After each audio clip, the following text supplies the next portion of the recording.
అమెరికాని నమ్మి బాగుపడ్డాడు, భారత్ని నమ్మి చెడ్డోడు లేడు. ఇది మరొకసారి నిరూపణ అయింది.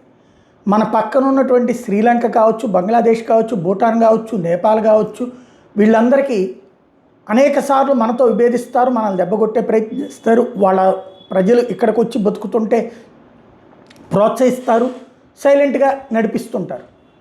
బట్ మనతో మిత్రుత్వం, ఒక్కోసారి శత్రుత్వం. ఆ తర్వాతన మళ్ళీ మనతోనే సాగుతారు. ఎట్లాగా? వాళ్ళకి కావాల్సినప్పుడు పెట్రోల్ కావాలన్నా, డీజిల్ కావాలన్నా, బియ్యం కావాలన్నా, ఎరువులు కావాలన్నా, ఏం కావాలన్నా మనల్ని అడుగుతారు. మన భౌగోళిక స్వరూపానికి కంప్లైంట్స్ పెడుతుంటారు. అయినా సరే మనం వాళ్ళకి సహకరిస్తూ ఉంటాం. ఎందుకు అంటే పొరుగునున్నటువంటి వాడిలో ఇంట్లో భార్యాభర్తల గొడవ లాంటిదే కాబట్టి చూసి చూడనట్టు వదిలేస్తాం. మళ్ళీ మన సాయం మనం చేస్తుంటాం.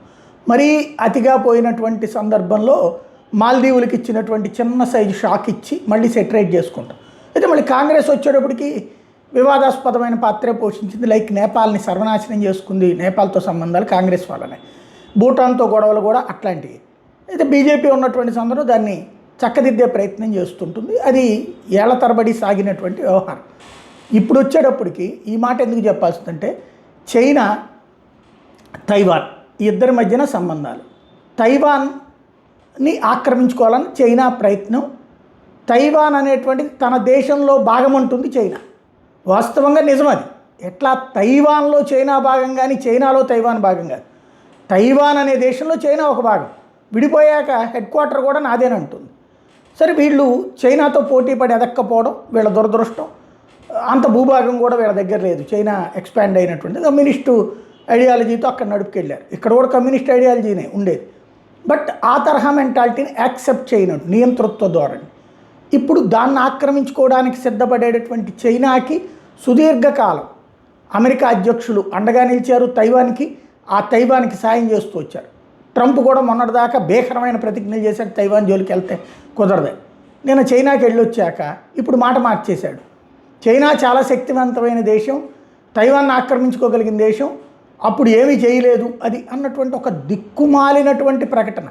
మనం మామూలుగా మనం మాట్లాడుకోవాల్సినటువంటి మాట, లేదా ఒక కమ్యూనిస్ట్ నాయకుడు మాట్లాడాల్సినటువంటి మాటని ట్రంప్ మాట్లాడుతున్నాడు. అంటే అమెరికాని నమ్ముకున్న గల్ఫ్ దేశాలు నాశనమైనవి, యూరోపియన్ దేశాలు నాశనమైనవి, నాటో దేశాలు నాశనం. వాళ్ళకి ఎవ్వరికి అమెరికా వల్ల ఉపయోగం లేదు. అమెరికా వలన భారమే అయ్యింది తప్పింది. కరెక్ట్గా అవసరమైన టైంలో అమెరికా హ్యాండ్ ఇచ్చింది. పాకిస్తాన్కైనా అంతే. అమెరికా హ్యాండ్ ఇవ్వబట్టినే కదా 1971లో మనం కొట్టగలిగింది. పైకి ఊరికినే మొహమాటానికి కొన్ని నౌకలు పంపించింది అంతే. మనం చాచి కొడితే సినిమా అయిపోయింది అక్కడ. అట్లాగే ఇప్పటికి పాకిస్తాన్కి అండదే, మనకి రష్యా అండ ఉంది. అలాగని మనకి రష్యా ఏం అతిగా నమ్మం మనం దాన్ని. మన స్వయం శక్తితో ఎదుగుతున్నాం. స్వయం శక్తితో ఎదక్కపోతే ఏమైపోతుందో గల్ఫ్ దేశాల అనుభవం కనబడుతోంది. అట్లాగే ఇప్పుడు తైవాన్ అనుభవం కనబడుతోంది.